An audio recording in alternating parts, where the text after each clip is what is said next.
This is Hannibal here from the HannibalTV.com with a daily wrestling / MMA news update for you. Jake Hagar, his name used to be Jack Swagger in WWE. He is stepping back into the MMA cage next week for Bellator against Brandon Carlton, who is 40 years old. It's going to be a heavyweight fight. Hagar's last match ended when basically he kneed his opponent 3 times in the groin, and it was basically, from what I understand, ruled a no contest. I know his opponent, who I interviewed a couple of times, wanted a rematch, but obviously he didn't get it. He is fighting this Brandon Carlton guy who is 2-0. He's carrying a lot of extra weight. I watched it. Jake will have the cardio advantage for sure. I'm surprised they're only announcing it the week before the fight, considering Bellator doesn't have that many stars and Jake Hagar is part of AEW. But it's happening October the 29th in Connecticut. There was a wrestler from Mexico that passed away over the weekend, Luis Angel Salazar. He was chopped a couple times, and then he passed away due to a middle cerebral artery rupture. So sorry to hear that. I guess it didn't have to do with the way he was chopped or anything. Just those type of things happen. Who knows? I mean, I don't know anything about this wrestler. I do know that from speaking to people that have wrestled in Mexico, there is quite a drug scene in Mexican wrestling.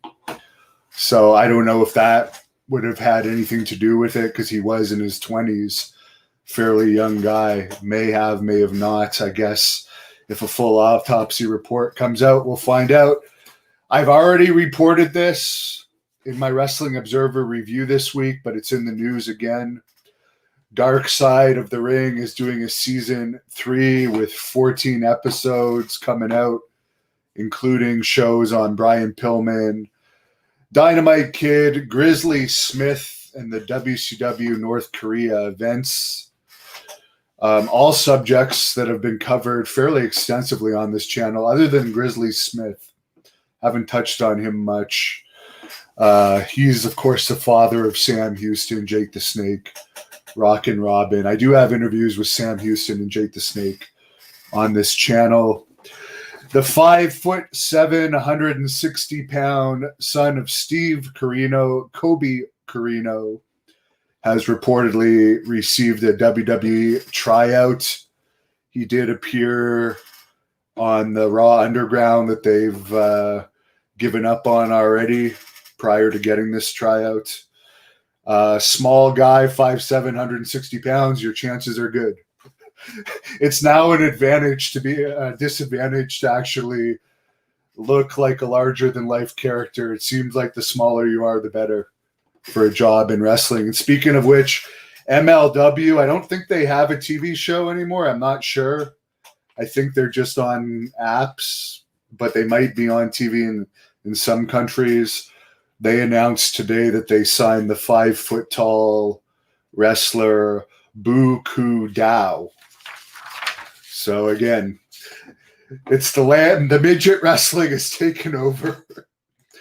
Gregory Krug tips me $5. Thank you, Gregory. I'll go into a couple of your questions.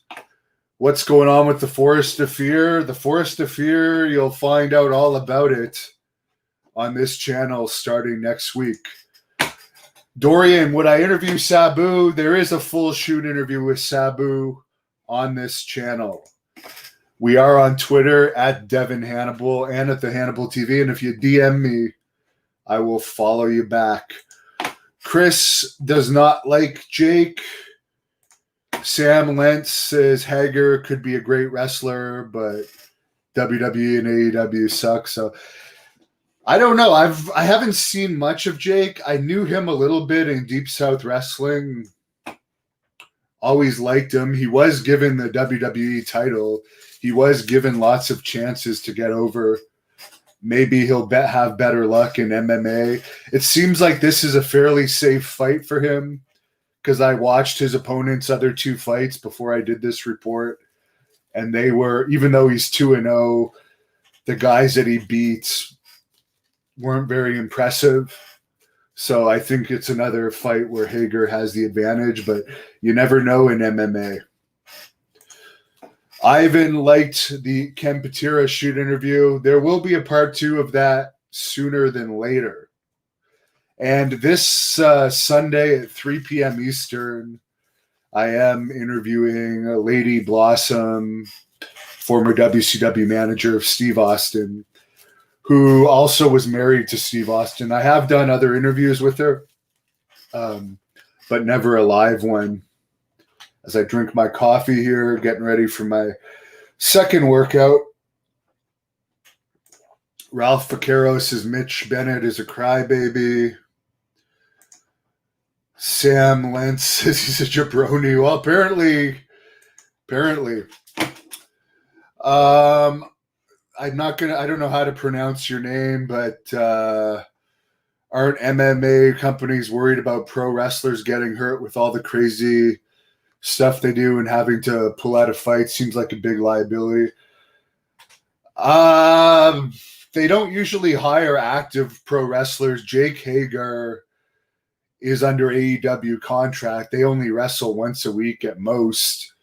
And I'm sure he's being very careful. I don't know how often he is wrestling. I don't watch AEW. But this seems like a fight that's been thrown together fairly fast. I can only assume Hager's been training for it. But they're announcing it this week and it's happening next week. That's pretty fast. KMW3 Kingdom says Kevin Owens sucks.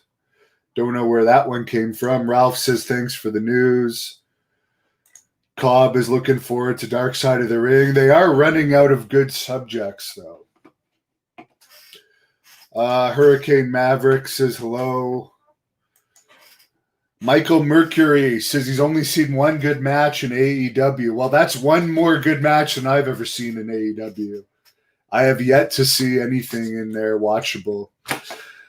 And, of course, I have a second YouTube channel, Devon Nicholson. If you follow it on there, all of my live shoot interviews are on that channel.